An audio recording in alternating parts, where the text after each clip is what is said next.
Taoiseach, a few weeks ago, a young family in Dublin saw their lives unravel. They were renters living with their two small children, and like anyone else, they just want a secure home for their kids to grow up in and to build their lives as a family. But their nightmare began when they were evicted. Their lives were turned upside down. They now sleep in emergency accommodation. It's hard to imagine the trauma for this young family and their two small children. It's hard to imagine how you even begin to explain to a child why they're being uprooted from their home and placed in emergency accommodation, with their parents unable to answer their questions about what will happen next because they themselves don't know. Another family, Taoiseach, in Bray, who are currently also homeless, their mother Lauren is a nurse. She now lives in her car because she can't find anywhere remotely affordable to rent. She's had to send her two children to live with relatives because she can't find a home for them.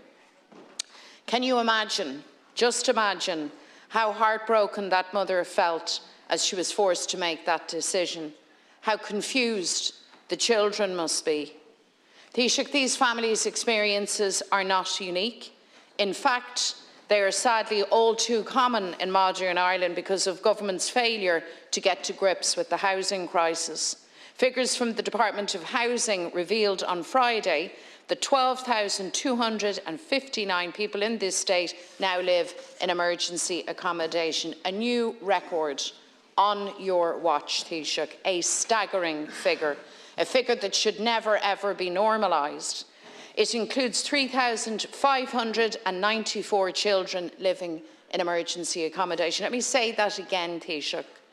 As we speak, there are 3,594 children who are in emergency accommodation in this state. And of course, we know that the real homeless figure is much higher, as these numbers don't include people sleeping on sofas in their family's spare room or indeed in their cars. Children uprooted from schools, uprooted from their routine, wondering why they can't play with friends in their neighbourhood anymore. Tána míltí póistí ag ullint ó chráma na haspa dídina, an saoil acu mílte agus umpa beonas cion tuisc nach bhfuil áit acu gur féidir a teach féin a thuairtear. Tá sé seo ag tarlú ag ráta níos óide agus leanaí sé ag méadú dúradóir mar níl tú ag dulin lech leis an nearchéim tithiachta. Taoiseach, homelessness is increasing.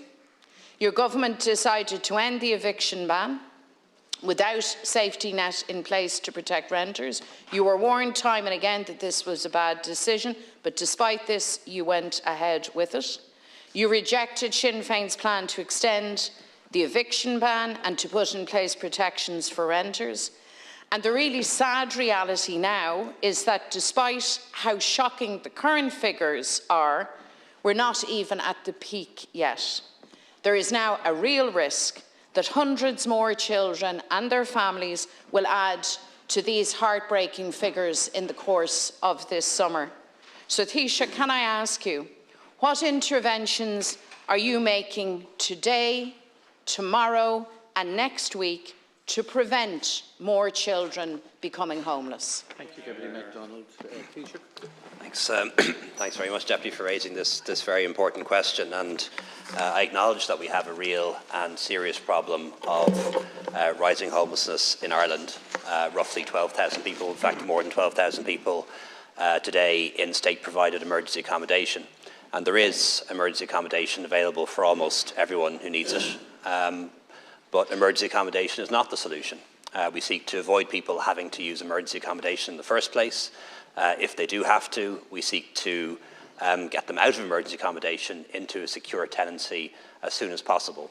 About half will spend 6 months in emergency accommodation, most less than a year, but in the life of a child that can be a very, very long time. And I acknowledge that. But it's important to point out it's not the same 12,000 people all the time. People might spend a few weeks, might spend a few months in emergency accommodation, sometimes unfortunately longer. But we do our best to avoid them becoming homeless in the first place, and then get them out of homelessness into secure tenancy as soon as we can thereafter that.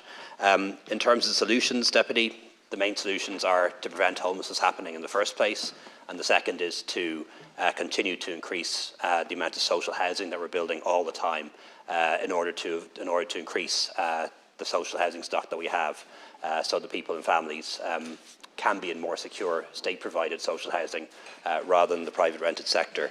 So in terms of what we're doing to prevent homelessness, we're continuing to fund NGOs and charities like Threshold, for example, that will give people advice on their rights and work with them to prevent homelessness happening in the first place. Do that through the local authorities as well. We've allocated funding for 1,500 additional social homes to be leased. Roughly two or three people in each house. That's maybe 3,000 to 4,000 people prevented from becoming homeless in the first place. Also the tenant in situ scheme, which is now working very well. Authorisation for local authorities to buy 1,500 homes off the landlords when they're selling up. Again, 2 or 3 people in each house, about 4,500 people being prevented from homelessness in that way. And then, of course, continuing to ramp up the supply of social housing. Last year, more social housing built in the state than any year since 1975. We intend to improve on that again this year and again the year after. But we've a long way to go before we make up for the deficit that built up over the years. In terms of the eviction ban, Deputy, as I said before, 2 eviction bans have been imposed on a temporary basis. Both happened while I was in government. Certainly have no ideological objection to doing it, have done it twice. The problem is it doesn't work. And as we saw from the most recent eviction ban, the number of people in emergency accommodation continued to rise pretty much every month when it was in place. And all it does is make the problem worse in the medium and long term. In the medium term, because eviction notices build up and you have a bigger problem to deal with when you lift it. And then in the long term, most significantly, because it reduces supply of homes to rent. And that makes the problem worse in the long term. So I can see the attraction of it as a short-term policy, but we know from experience now from the 2 eviction bans that happened that it makes the problem worse in the medium to long term, and that's why it isn't a wise policy. Thank you, Taoiseach. Deputy McDonald.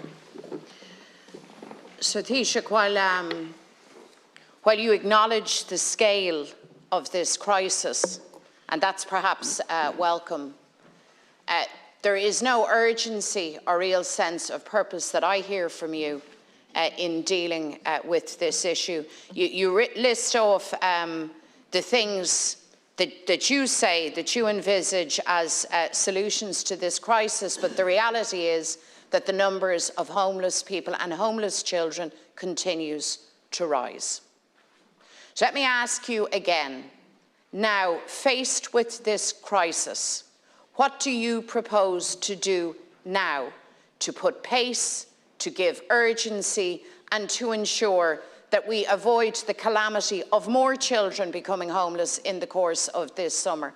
You know, an approach that says, mañana, we'll get it done at some stage, and it is not good enough when you're dealing particularly with the lives of young children. You've been in government for a very considerable length of time. You've sat around the cabinet table, you've designed the policies that have led to this calamity. Let me ask you again, what will you do now to change direction, to enhance things, and to give a real emergency response to these families who find themselves in crisis?